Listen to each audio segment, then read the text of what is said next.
and good morning, everyone. We're very thrilled that we have a packed audience here for this masterclass. Welcome to the Festival of Future Storytellers.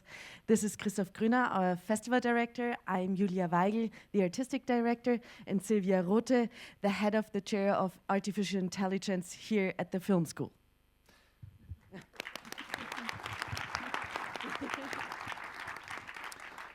We just wanted to say a few words on the festival and why this is taking place here at the festival. First of all, this is a wonderful collaboration between the festival, the studies here, the HFF, and also, of course, the Kunsthalle. Connected to a wonderful experience and exhibition there. And we have just rebranded the festival this year, called it for the first time the Festival of Future Storytellers. It's all about young students, but we opened it up to the interconnections between the arts very much, exploring what visual storytelling can be in connection to games, VR, XR, in connection to artificial intelligence. And so we were here seizing an incredible opportunity for this masterclass today, but Silvia Rothe will surely add more. I'm very happy that this festival is here at our university. We are really, really glad about this. And we have this chair about AI since 2022. And since this time, the development of AI was so fast, and there are so many new possibilities for using this in arts and in film production, and I'm very happy that we have this lecture today here.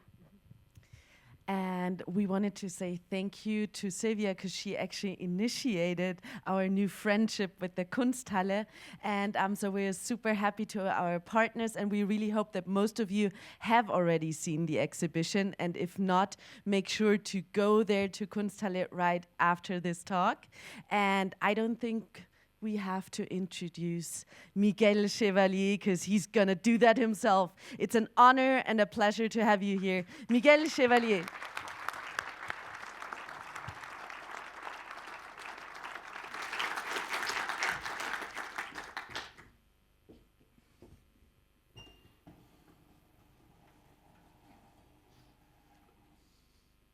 Well, I am very happy to be with you today.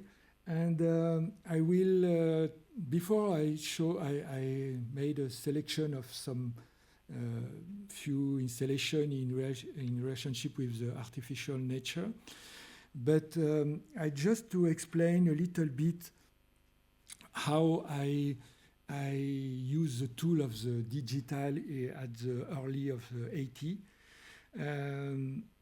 Of course, when I was young, I will be a painter. But one thing is to say I want to be a painter, but after how we can do the painting. So the first step it was to convince my parents to study in the school of École des Beaux-Arts de Paris. It's a fine arts school of fine arts. It was I entered in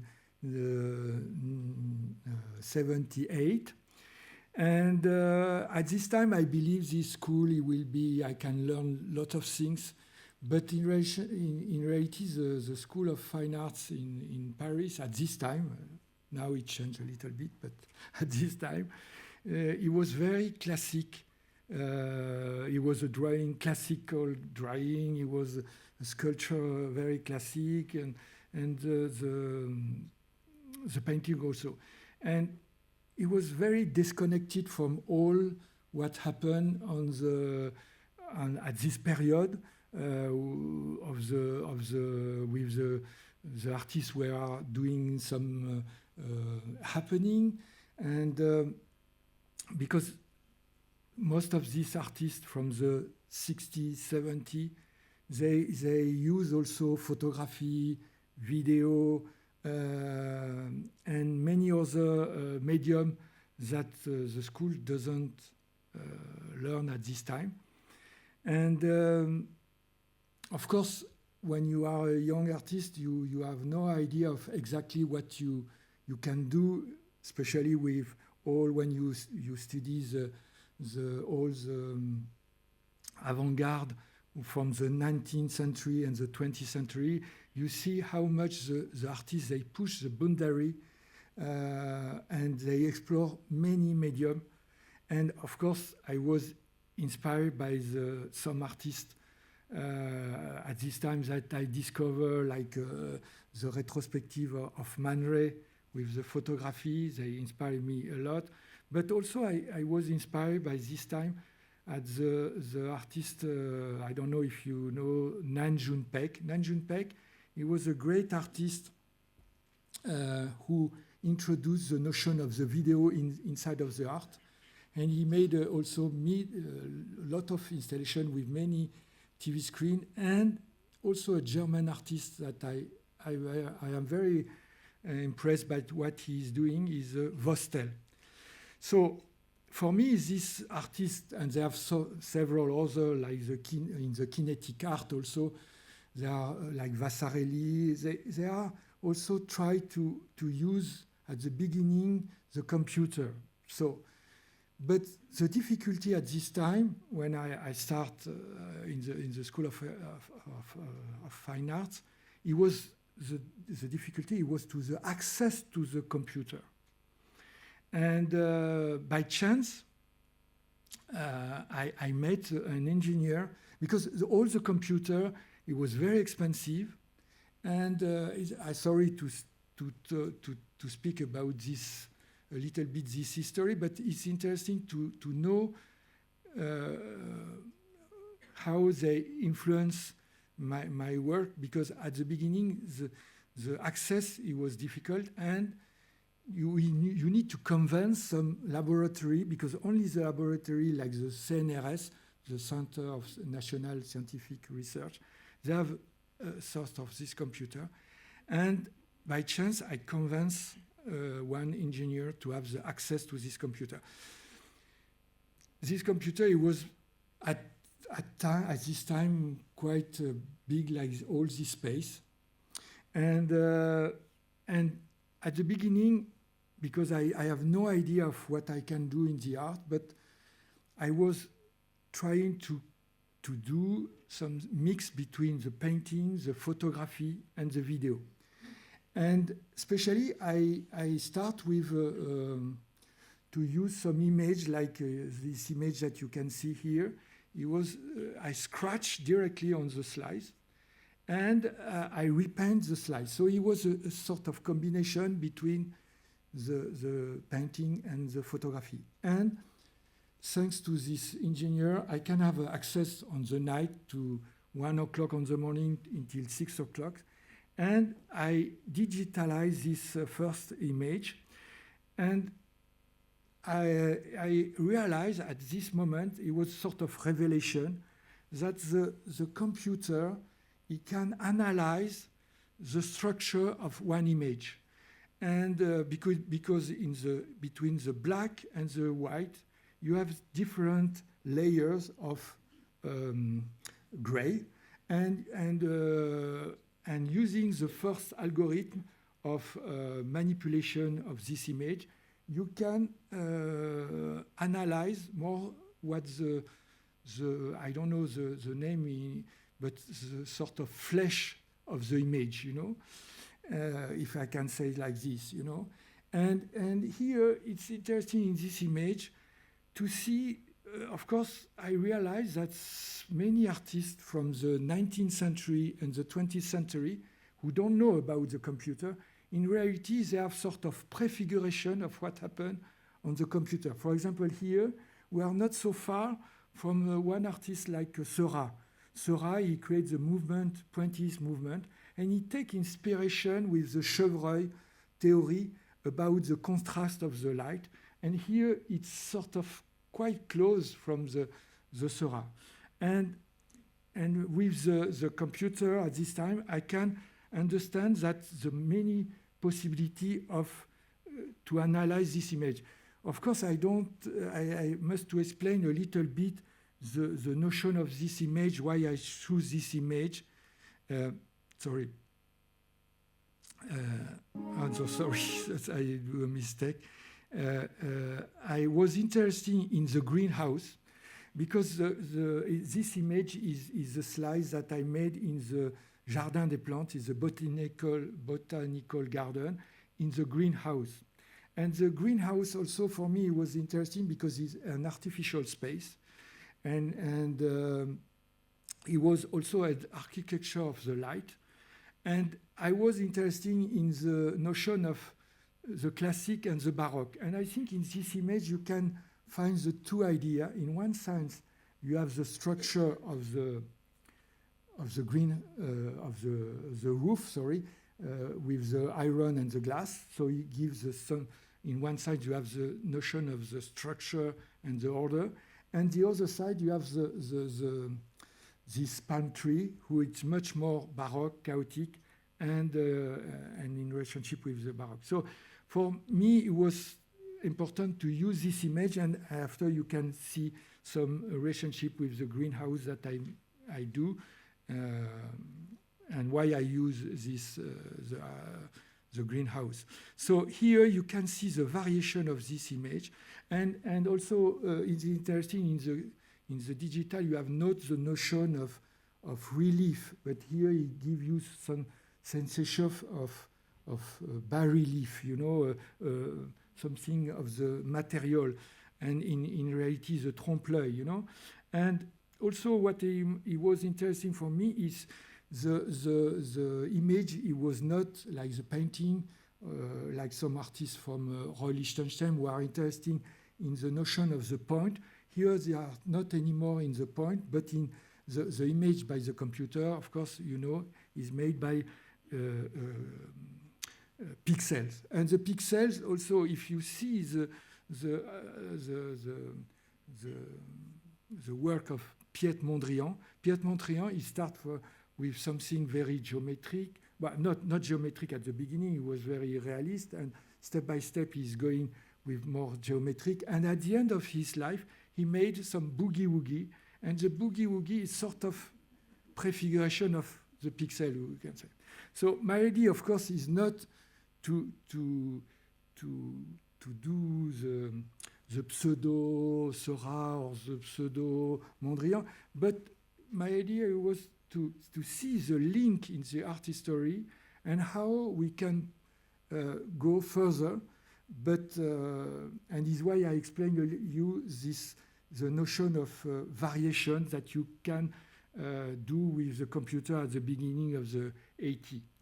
And of course, at this time in the 80s, at the beginning of the 80s, if you know, they have after all the avant-garde and the minimalism, it was the comeback of the painting. So it was very difficult to convince some center of contemporary art to exhibit this kind of piece. But step by step, I obtained the possibility to show some piece, and like the Baroque and the Classic here, and you will see the variations that I made, like Monet, who made some variation because he worked with the notions of the light. And step by step, I convinced at the end of the 80s to show some piece, combining fixed piece. Here it was the first painting made by robot painting. It was not, you can see again the structure of the greenhouse. It was not very, it was blue, a little bit blue, but it was possible to show this piece. And I made also an installation with the greenhouse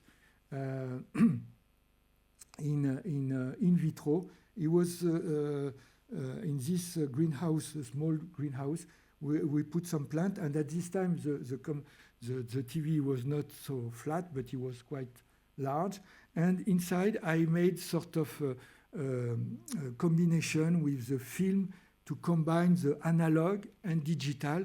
So you have a small video here to have the sensation of what I explained about the passage between the two idea of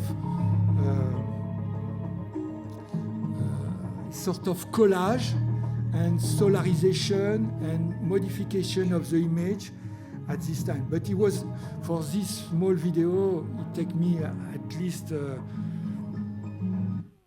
5 or 10 or I don't know, I can't remember, 1 month at least. And what also I am interested in the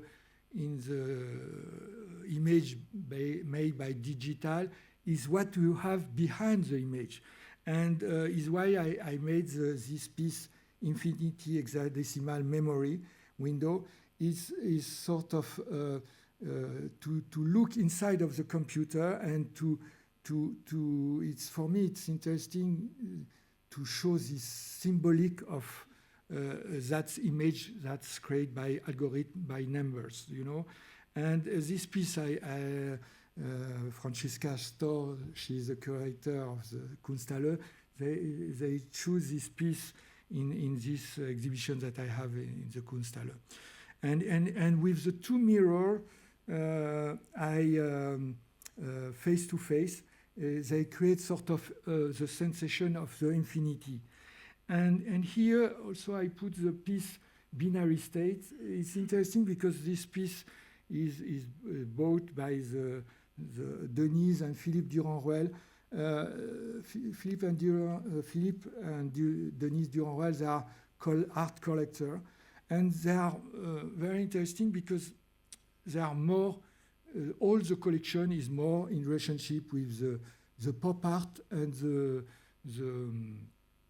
the nouveau réaliste, and they accept to put this piece in their home, and here you can see the 0, 1, and the notion of the variation, and around they have some piece of behind of Rosenquist, who are much more in the society of the consummation, and some Armand or Simal Polk or Raymond. And it's interesting how all the generations that before me are more representative of the society of the consummation, and I feel at this time more in the sense of the next steps. Of course, we are in the society of the consummation, but more in the society of the digital. And with this, we do at this time the small video, thanks to, because they bought this piece, I can produce the binary state. The binary state is. It's like you put you put your head inside of the computer, and you can see how the computers work. And here I combine the image in 2D and 3D. At this time, they have all the possibility to create 3D images. And the internet, it doesn't exist at this time. And you can see the different layers that I create with the only binary code, you know. Well, it's just an extraction. And after this, I also, because the computer, it was much more easy to have the access to the computer, because the computer, it was very personal computer, can appear at the end of the 80s, at the beginning of the 90s. I developed a few, the first piece, we are not photography, not painting, and not only video, but some piece directly made by the computer. And pensée numérique, they have a double sense in French, because pensée, it's the name of the flower, and but also is thought, and digital. So it's a thought digital. And here it was very basic installation with at this time the interface. It was a sort of trackball, and with this trackball we can modify in real time this image and made by computer, and you were more, and you have not like the video sort of linearity, but here you can choose. They have different numbers, and each numbers on the sides, they can give you the possibility to transform this image. So it was basic installation, but it was the first image directly in real time by a computer. And this is another piece that I made in the gallery Sylvana Lawrence. At the end of the 90s, the computer became more and more powerful thanks to the video games, the graphic card, and I realized that I can create a generative piece. So I invent sort of herbarium with several virtual plants with virtual seed. And here you have an example of these different virtual seeds. I invent 18 different virtual seeds. And here you will see how the virtual seed grow. It's interesting because with this I can create algorithmic plant who grow, stay a certain time, and when they die, they can create new variation. So for this, I developed the first piece that the collector can buy. It was a virtual plant on the wall and on the screen, sorry, and the screen also become more and more flat at the 90, and it was like a canvas for me, you know. And with the different virtual seeds that I create, I can create like a landscape designer, sort of garden of light, you know. But in this garden of light, I integrate the transparencies, but also the notion of the wireframe. The wireframe, it's when you do an image in 3 dimensions, you have the structure of this image, and is a wireframe. Normally, they never show most of in the film. They never show the notion of the wireframe. But for me, the wireframe also creates sort of an aesthetic of the digital, you know, and with this wireframe and this garden, I can make an installation, because also they have an evolution of in the 80s, the video projector, it was very expensive, but at the beginning of 2000, the video projector, like the computer, it was much more easy to have the access. And at this time, I create this virtual garden, Ultra Nature, with the differences that I explain you. And I introduce the notion of the interactivity with some sensor where the people can detect the position of their body, and the people can interact in real time.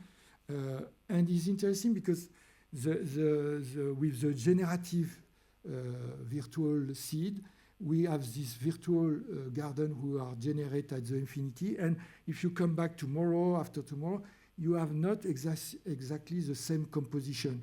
And that's completely one of the possibility of the digital they can offer. After the Ultra Nature inside of this museum, I was very excited to show how the digital can investigate some public space, how the digital can be at the scale of the architecture. And they have an inauguration of this bank, and I convinced the director of this bank to create this virtual garden of Ultra Nature, and it was interesting because on the floor, on the pavement, you have the different virtual seed, and with this different virtual seed, we can generate this garden. So it gives you the sensation. But at this time, not so much people understand the notion of interactivity, but thanks to the cell phone, now you can see someone who can interact with this installation at the scale of this architecture. After the Ultra Nature, I made a new generation of herbarius with fractal. The fractal is some interesting. The fractal you can see a lot of in the nature. The fractal with the clouds, the mountain, everything. It's a Mandelbrot mathematician who explained more about the possibility of the fractal. And when I introduce the notion of fractal in this flower, we are not very a flower. It's a combination of flower and combination of mathematic structure, more in relationship with the stones, but with this herbarius, it was much more powerful. I create more than 90 different virtual seed, and I made also an interesting piece which named Herbarius. Herbarius, it was a combination of Herbarius is the first botanical book who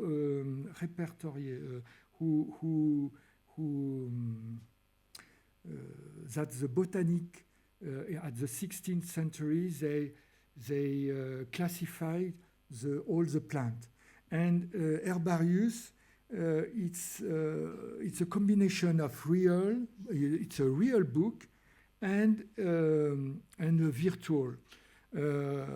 So we have 12 different fractal flower, and in front of this fractal flower you have a text made by the writer Jean-Pierre Balbe. Jean-Pierre Balbe, he was a pioneer in the generator writing. So it's a software that can combine text and it's sort of prefiguration of ChatGPT. And when we made this piece in 2010, ChatGPT doesn't exist, and we digitalize about 4,000 different botanical books, and the generator can choose in this book the different text, and they generate some text who explain this fractal flower who doesn't exist, and where you can find, where when they grow. But that's some text, not some stupid text. It's text quite surrealist, you know. Anyway, that's so, and another combination of real and virtual. It's fractal flower on the tapestry. The tapestry also, it's interesting for me because the textile, the métier jacquard, it was a prefiguration of what happened on the computer. And I create this physical tapestry, and so during the day it can be just a tapestry, and on the night or during the day, if it depends if the environment was not so much light, we can generate at the infinity the variation of the fractal flower, see above the flower, you know, not frontal, but above.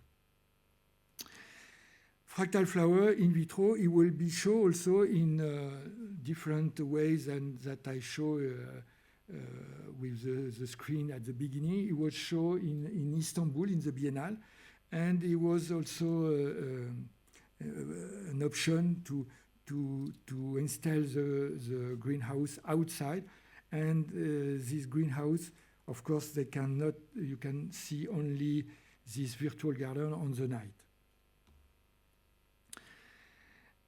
That's of course, like Ultra Nature with the herbarium of the different fractal flower, we can create a huge virtual garden like this. And what I'm interested also to show you here, it's people sometimes don't understand that the virtual the immaterial can be materialized by thanks to the 3D print.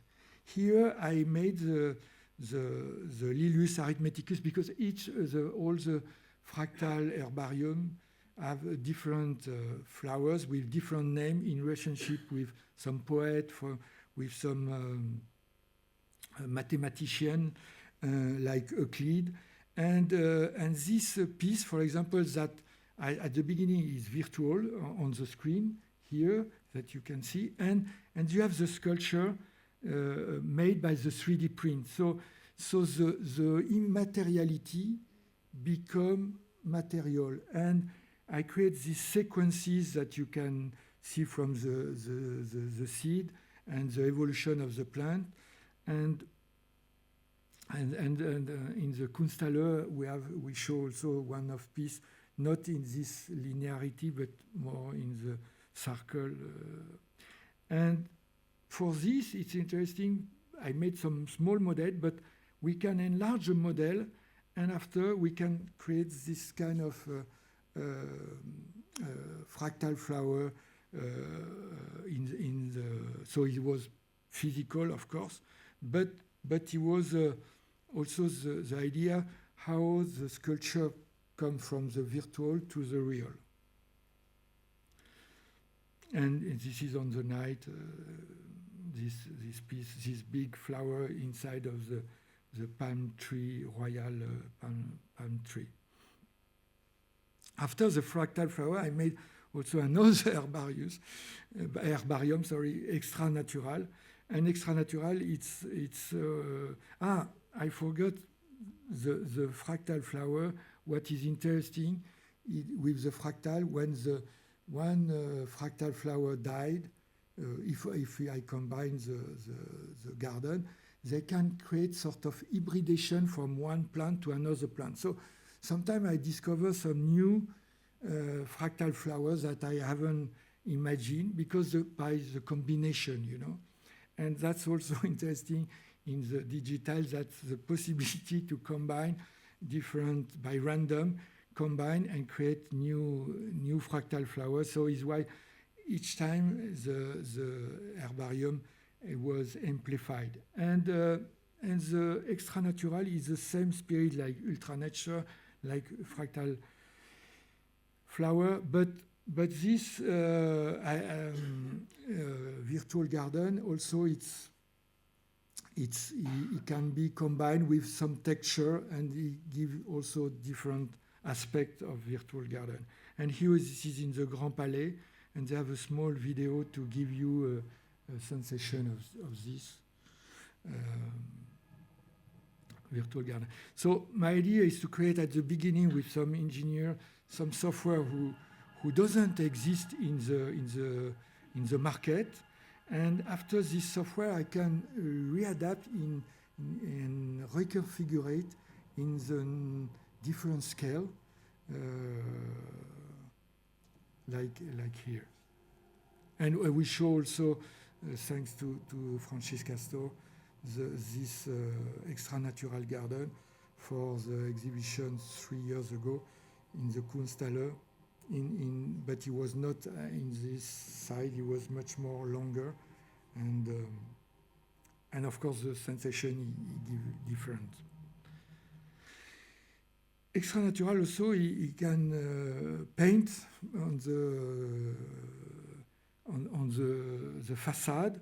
So it was a fixed image in Bagneux. Bagneux is just on the suburb of the Paris, is very close to Paris. And at the entrance of this city, the mayor, they asked me if I can imagine this piece. And I propose on the night to have some LED light, and red, green, and blue. And when you put this, it is a fixed image, but of course, but the possibility of using the RGB, they modified the sensation of some extranatural plant. Some appear, some disappear. It depends of the colors that you have behind. It's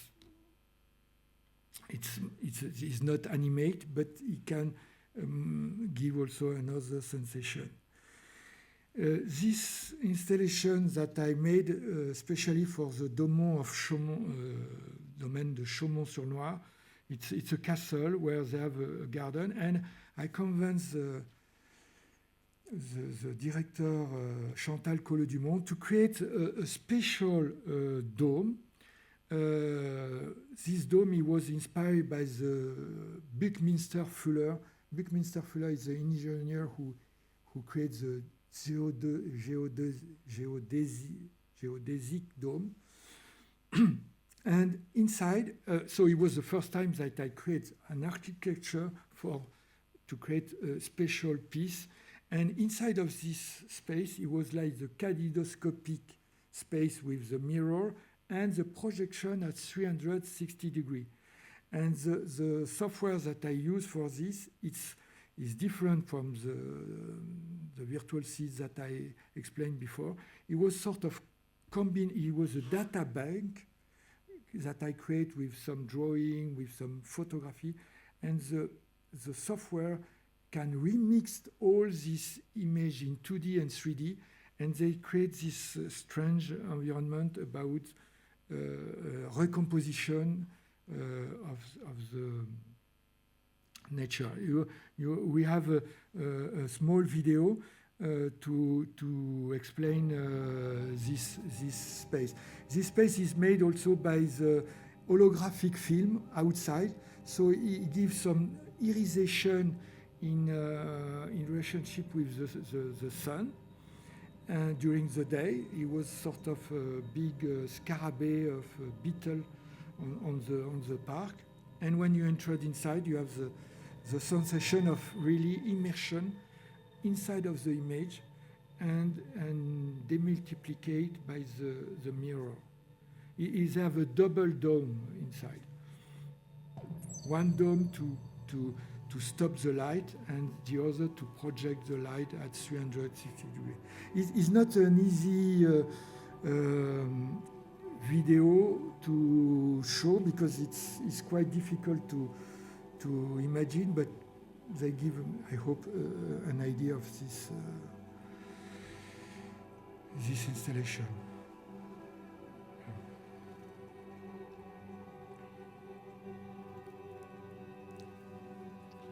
And in this case also, I asked to the Jacopo Baboni, it's a composer, Italian composer, and Jacopo, he creates also interesting music because he's not he's a music generative. So it means he creates different partition, and the computer can remix at the infinity this partition like the DJ, and it's interesting because you have an evolution. Of course, you have some variation of this music, and this composer made also the same. He composed on the Kunsthalle also the piece that you can hear in the Kunsthalle. Here you can see the double dome structure to understand how he did it. Okay, and this is the last installation that I made in Seoul, in very unusual building. This building is made by Zaha Hadid. Zaha Hadid, she created unbelievable building, very complex because it's not a flat building, it's a building very organic. And for this installation, I create the Meta-Nature AI. So the database is made by some image directly on the artificial intelligence, and they, for me, the artificial intelligence, they amplify the possibility of what I am doing in the digital, because we can develop many transparencies, many shapes that it was very difficult to do by hand or in photography. So it's an extension of what I explore, and here the building it's unbelievable. Is 220 meter long by 36 meter high. So it was a challenge for me because we need to twist the image to have the image in the good size on the building. It was very unusual project. And here I think we have a small video.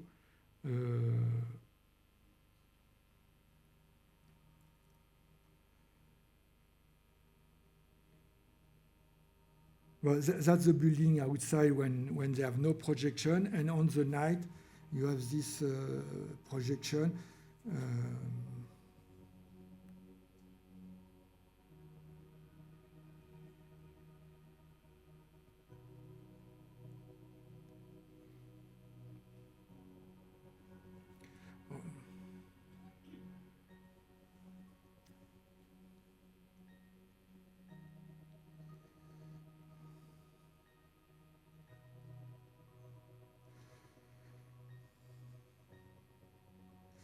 But what I can say is, of course, my idea is not to do the apologize of the computer, but how the computer also can have, it can be a tool to push the boundary in the world of the art, and also how it can combine some idea of between the painting, the photography, the video, and I hope they can create also emotion, like some painting that you can see, or and we also with the other medium. So that's a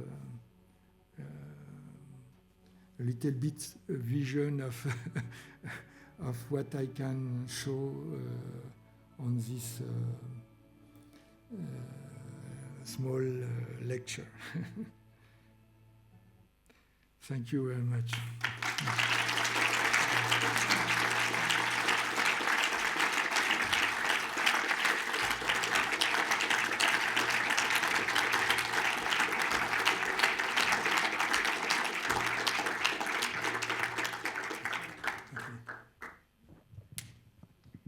So, thank you very much, Miguel, for this really interesting lecture. I mean, we have been really talking since, I think, 2022, and I'm still learning new things. So, I saw some pictures that I've never seen. So, thank you very much for sharing this. Thank you. Maybe before we start opening the podium up for all of you, I would like to ask you one question, because what is really important for me is, on the one hand side, that with your interactive installation, you invite the audience. Yeah. And the other thing, which is very important for you, is to show your art outside of the museum, like here, for example, in Seoul. This means you really want to include the audience. Why is this so important for you? Well, I was interested to show the piece in outside, because also they open sometime with some people we don't go never in the museum or in the Center of Contemporary Art. And for me, it's I was inspired by some artists like the muralist, who in the Mexican artist, because I born in Mexico, and at this time I discovered the possibility of what is the muralism. The muralist, it was sort of democratization of the art, and why these artists like Diego Rivera or Siqueiros, they have also some very strong idea of the politic at this time, but also it was more to open at some people and to democratization of this idea. And for me, it was now, of course, they have a lot of festival, and the mapping it become quite boring, I think so. but for me, it was an option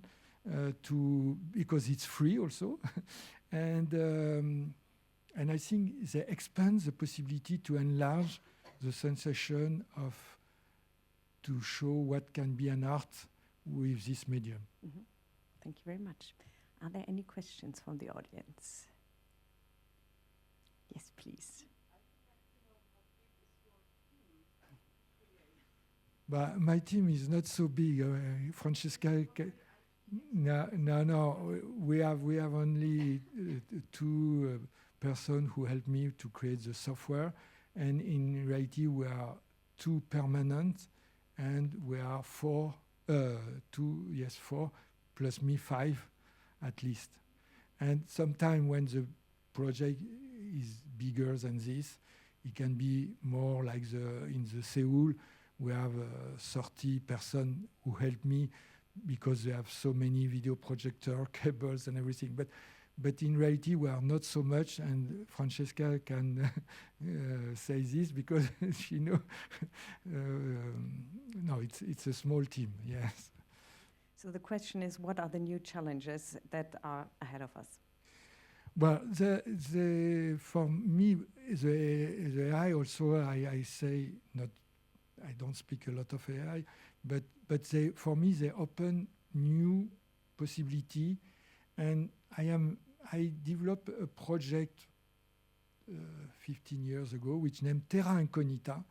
Terra Incognita is something that all the projects that I cannot do because sometimes I dream a lot, and I want to reactivate the notion of Terra Incognita, to create a huge project between video games and this project is sort of the Terra Incognita. It's the cut of my brain with the scanner, and it's sort of territory where we can explore all the projects like the suitcase of Duchamp.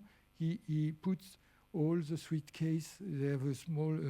The valleys of Duchamp, they have a reduction of all the pieces that he made, and it's sort of resume of all what he do. And in this project that I am developing, combined with the AI, it's kind of idea of to create a huge, quite a big installation, and to materialize many things that you can see who start from the virtual to become real, like ceramic in 3D that we show in the Kunsthalle, or the tapestries that I show. And it's also, for me, it's interesting to go back and forth between virtual, immaterial, and material, and that's what I would like to develop more. I was just wondering, while you were speaking, you were speaking about your dreams. Yeah. Do you have any dreams about future collaborations with other types of artists, like writers or musicians? Yes, it's for me. I am curious of everything, and I am open, because sometimes, like Francesca, they invite me at the beginning, and we cannot imagine that the possibility to create the so great exhibition for all the Kunsthalle. So, of course, I open for everybody if we can find the good relationship and the possibility to expand the dreams that I have with you or another person. I am, of course, open. May I ask just one more question? Yeah. Is there time? I just wanted to ask about your creative process. So you spoke a little bit in the beginning about your process with the greenhouse and the palm tree. How do you start with an idea, like from the concept or from the seed of an idea going to the concept or the prototype and then the installation itself? How does that sort of start? Is it more sort of intuitive thing, or do you think to yourself, I want to build on something like you've built on a lot of your previous exhibitions, or how does the creative process, sort of inspiration, how does that come? Yeah, it depends. Sometimes I have intuition, and I experiment a lot also, because they have lots of projects that they start and at the end I abandon, or I can try again after 2-3 years after.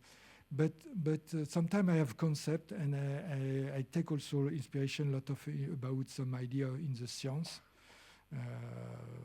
For example, at the beginning, the virtual garden, the virtual seed, it was inspired by the engineer in the botanic who study how the plant can be grow in the certain condition, and they made a lot of simulations. So is why at the beginning I say, oh, I can imagine some plant who doesn't exist, but take inspiration with how they grow in the reality.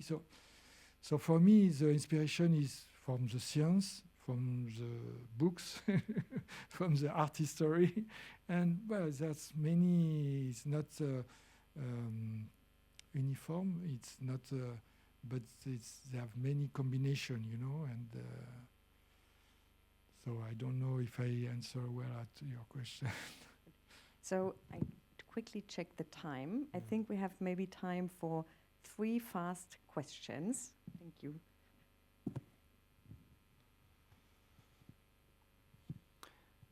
I would like to know what your opinion is on how artificial intelligence is used in the mainstream nowadays.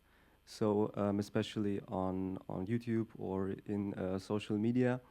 Do you think this, like, because artificial intelligence becomes more and more realistic, but in your work you choose to stay in this abstract space, and it's always clear that what you show is not real. So what's your opinion on that? Do you think that artificial intelligence in the mainstream is used in a wrong way, maybe? Well, the problem of intelligence artificial, now we have sort of excess of this image and lot of, I think, bullshit sometimes of these images, and I can understand that people reject all of this. But in another sense, it's also a tool. If you don't experiment, if you don't, you cannot imagine what you can do with this.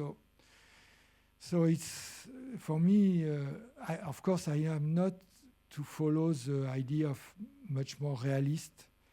I understand why the movie are involved in this, because there may be a reduction of some decoration, of some how you say, some environment, much more easy. But it's not my purpose, you know. For me, the artificial intelligence, it can be interesting if you have some objective how to imagine the piece that somebody made, but I understand that people also cannot like this kind of piece. So, but well, I am not in the how you say. For me, the intelligent artificial, it's one amplification of what I am doing, but not in the sense of many things that I can see. So it's I don't know. No, I think that's perfectly fine to say, because you work as an artist and you're not the person who has to make regulations how we deal with the AI in the public space, how we have to inform ourselves. So yeah. One last question. Thank you. I was wondering about your earlier pieces with the representation of the art or the pictures within the computer. Do you have any plans on like updating that for the newer representations within AI? It's one way that I haven't think about this, but maybe thanks to your idea, I can try. That's follow what Miguel is doing. But I am not so much nostalgic about the past. You know, sometimes I say, well, now I need to go further. Okay, thank you so much, Miguel. It was a pleasure to have you here, and I really want to thank our cooperation partners, the HFF, and of course the FOFS Festival. It was really such a pleasure. I hope we continue our collaboration with different other projects. Thank you so much for coming today, and I wish you a very nice day. Thank you very much. Thank you. Thank you. Thank you. Thank you.